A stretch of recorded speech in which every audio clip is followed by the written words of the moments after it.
Hello everyone, welcome back to Dark Knight Tales. Before we dive in, please show your support, give this video a like and be sure to subscribe and click the bell icon so you don't miss future videos. So let's get started. The first story. Every night, my girlfriend wakes me up to tell the exact same joke. Before I start, I feel like I should let something very clear. I absolutely love Ellen. We've been living together for about 3 years now, but have known each other our whole lives. In fact, we were childhood friends, and I know this may sound like a fairy tale to some people, but it truly felt like we were always destined to be together. Even after graduation, when we started dating other people, it only felt truly right when we were with each other. So I don't know what took me so long to ask her out, but I'm really glad I did. We have the same taste in music, movies, and even food. We laugh at the same dumb jokes, and know exactly how to comfort each other in times of need. She's the kindest, most gentle and loving girl I ever met. We even been talking about our plans for marriage, and how we would like to have kids of our own.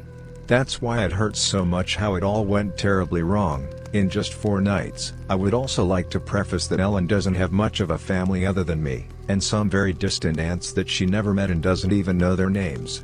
I was born in a big family, with 4 siblings and plenty of cousins that were always visiting, and even helping out when we got in trouble. Ellen has none of that. She doesn't have any siblings, and her father was an alcoholic, abusive freak that died when she was young. Her mother was a very kind and inspiring person, that took care of the family by herself for many years. And almost a second mother to myself. So when she passed away last year, it hurt us both for a long time. But Ellen stayed strong. She's not the type to let her feelings easily surface, so you gotta be a lot more perceptive to get what she truly feels. I used to pride myself in being capable of that. I felt like I knew her better than I knew myself. That's why this is all so strange, and frankly, terrifying. We were sleeping in bed, and I was dreaming.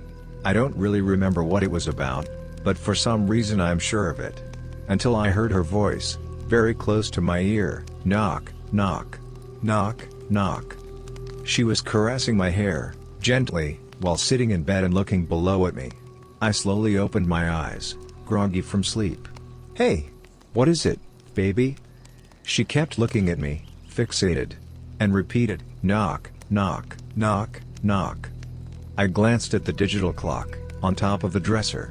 3:27 a.m. I had work in only a few hours. "What is it, Ellen?" She paused. "Please answer the joke, dear." "Knock, knock. Knock, knock." "Fine." I accepted, mostly because I was expecting some kind of surprise. Ellen wasn't the type to do what she was doing for no reason. "Who's there?" Her smile opened up, and she answered, "Not me, so don't answer the door." I kept looking at her, dumbfounded. What was that supposed to mean? "Is that it? Is that the joke?" "Yes," she said, laying in the couch and covering herself with a blanket. "Thank you for answering." "Weirdo." I answered, closing my eyes and going back to sleep. Next morning, things went as usual. I only remembered the strange conversation while I was alone in the bathroom, brushing my teeth, and wasn't even sure if it had truly happened or if it was just a weird dream. So we had our breakfast together, and she was acting normal, reading something aloud from a fashion magazine. Frankly, I wasn't paying much attention. So I took the opportunity to ask about last night.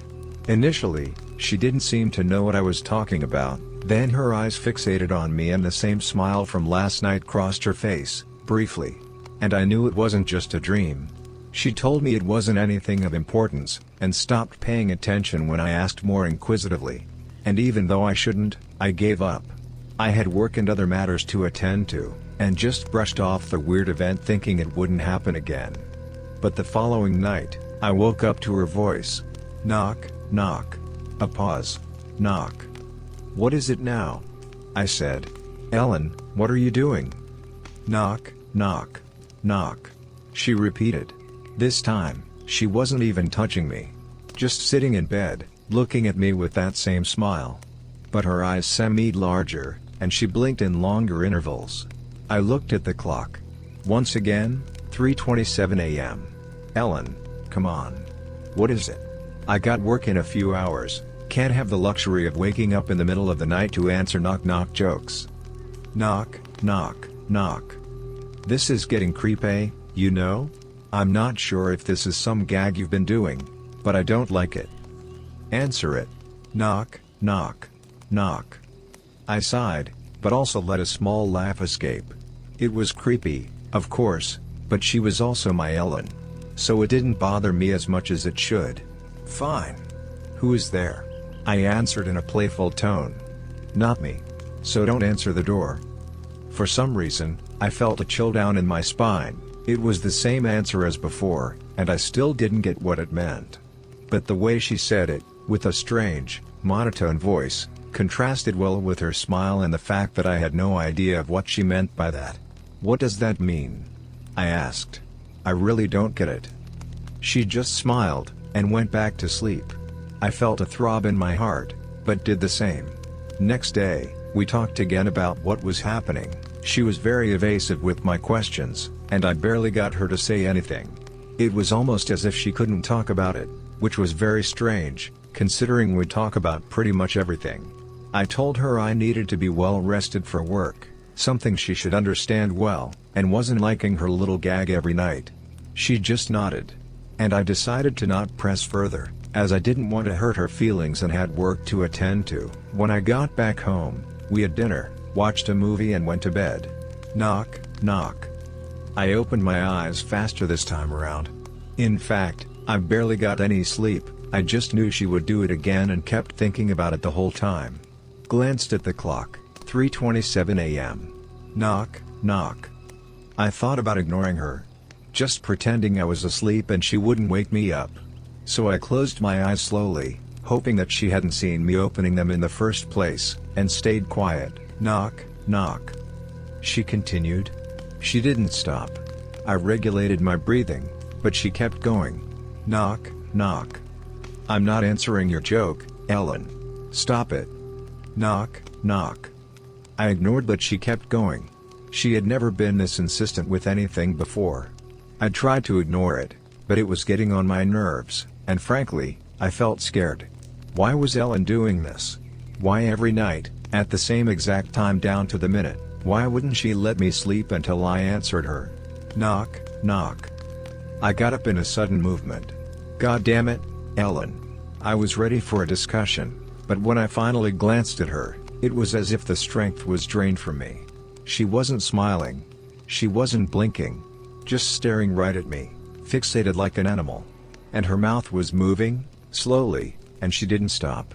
Knock, knock. I didn't know how to react, or what expression I had when I saw her, but my heart skipped a beat. It was terrifying, as if her gaze froze me in place. 1,000-yard stare. Knock, knock. Who's there?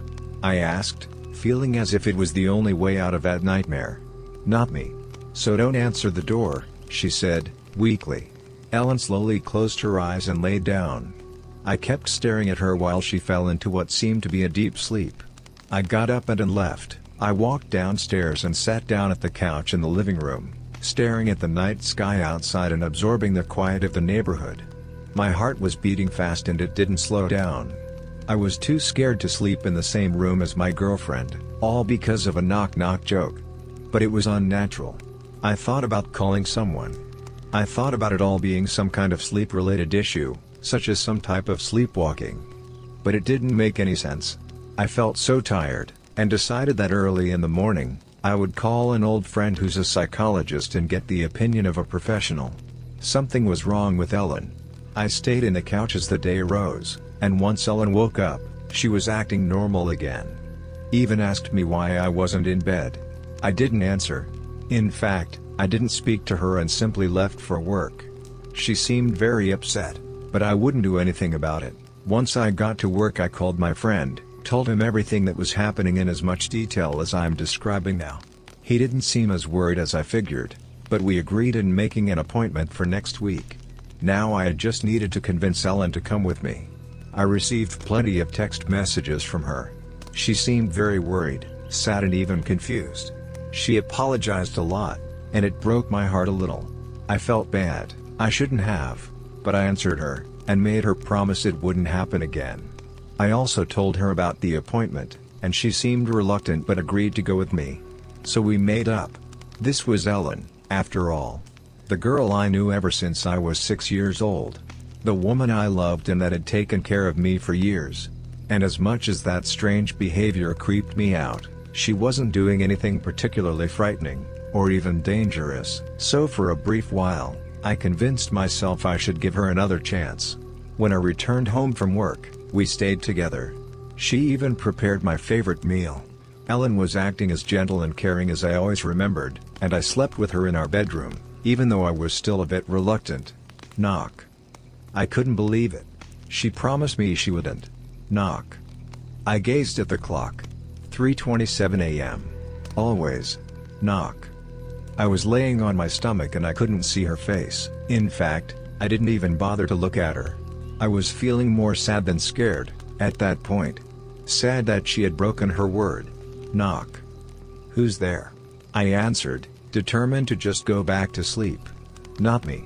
So don't answer the door. I stayed quiet and closed my eyes.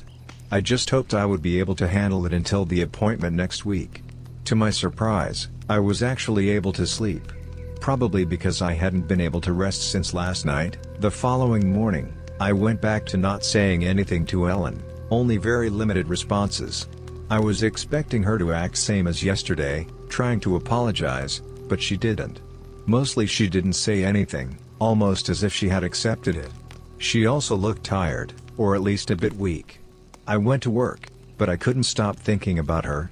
Didn't receive any messages either.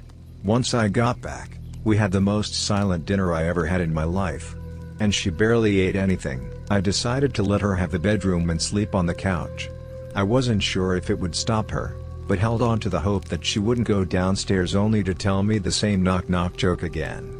I covered myself with a blanket, shaked off that uneasy feeling and tried to sleep. I had a deep sleep, without dreams. Felt like I was lost in darkness. Then I heard breathing, opened my eyes to see Ellen, standing above me, looking at me with big, fixated eyes and dilated pupils that didn't seem to belong in such a completely neutral expression. Watching me sleep. I almost screamed in terror. Jumped out of the couch, and her eyes followed me as I stumbled through the dark room, creating distance between us. For a moment I was able to glance at the clock above the table, 3:27 a.m. Ellen, what are you doing?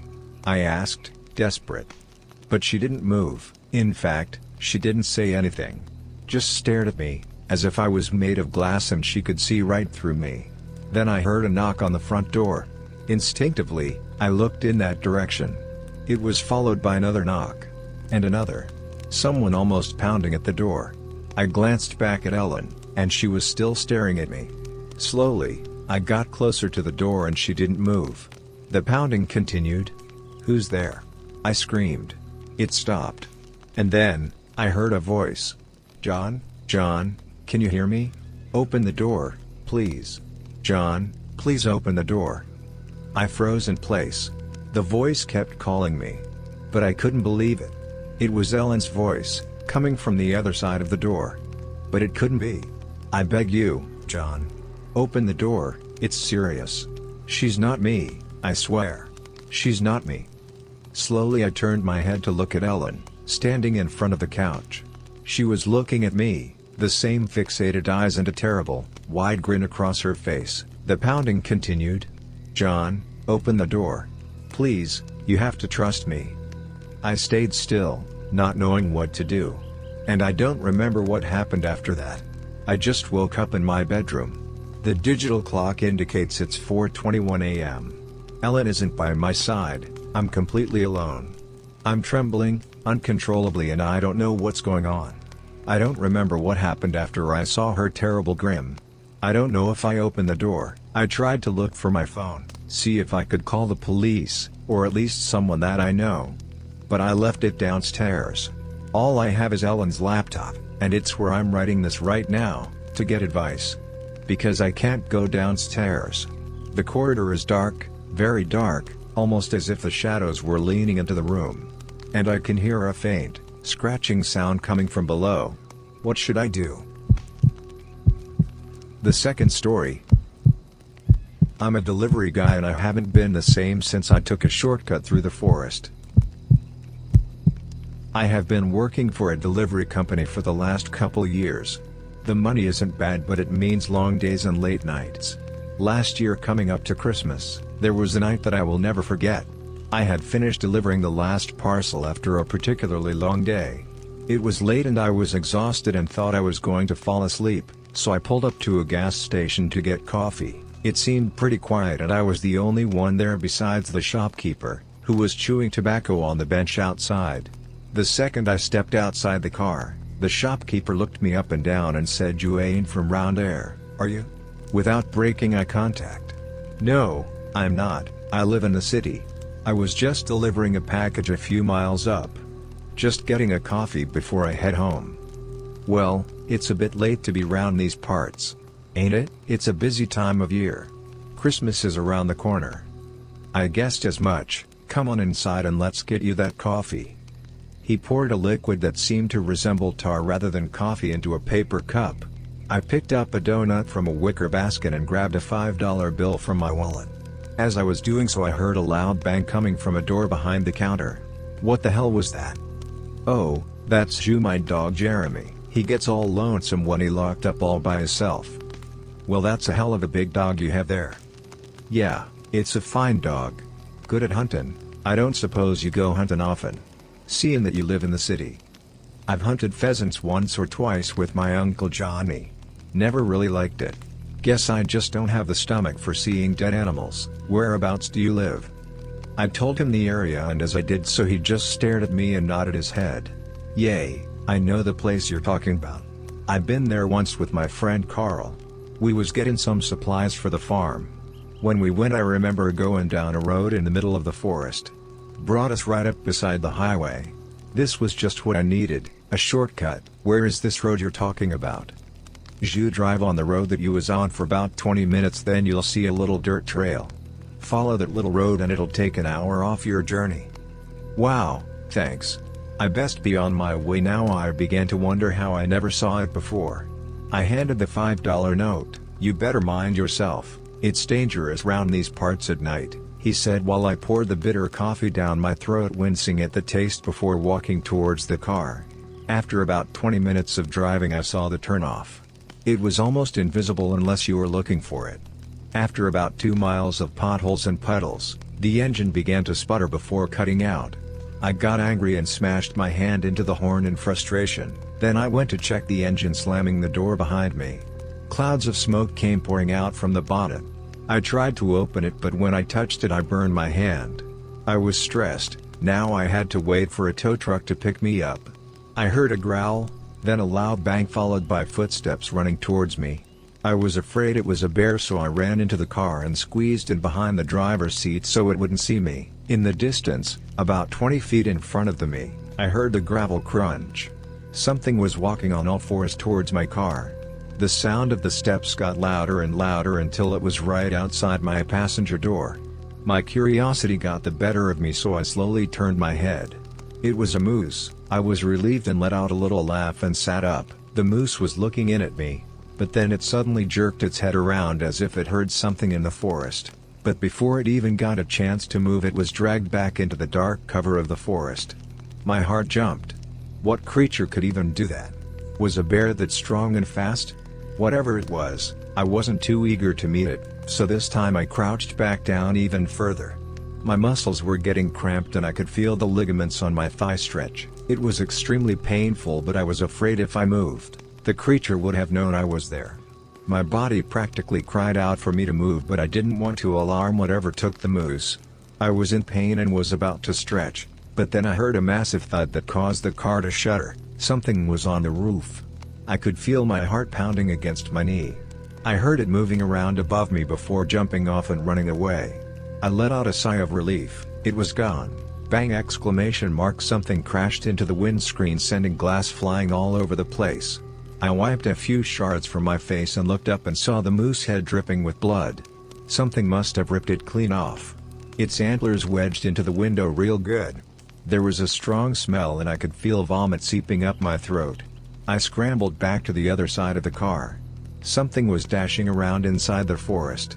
I saw a blur leaping towards me before the car wobbled aggressively. It rammed into the door again. Then again. I thought it was going to break through. Then there was a light coming through the back window. I heard a gunshot, followed by an ungodly scream. I felt dizzy, my heart was racing faster than ever before, then everything went black. I woke up in a hospital room with a blurry figure standing over me. "You feelin' alright there, pal?" It was the shopkeeper. "My head is killing me, where am I?" "Hospital, you were driving home and you had a little accident. It was lucky I found you when I did." There was nothing really wrong with me apart from a mild concussion, so they released me from hospital the next day. Everything was fine after that. I assumed everything that happened was a bad dream and that there was no creature. But after about a week I woke to something pounding against the front door at about 3 in the morning. I got a fright, so I grabbed a baseball bat from beside my bed and slowly made my way downstairs to see what was going on. I opened the front door. I stepped outside to look around. I looked down and felt the familiar feeling of vomit creeping up my throat. The same pair of lifeless eyes staring at me as that day in the forest. This time, the moose's antlers had broken off. The face was more decayed and had insects and larvae crawling out from the mouth and ears. Whatever I saw that day in the forest must have been real, and whatever was there followed me home. I don't know how and I don't know why, but it has targeted me. I hear it outside at night stalking me and running around outside. I don't know when it's going to strike, but tomorrow I'm going to grab a taxi to the gas station and get the shopkeeper to tell me what the hell is really going on. If you made it to the end of the video, thanks for watching. Don't forget to like, subscribe and share, and we will see you in the next video.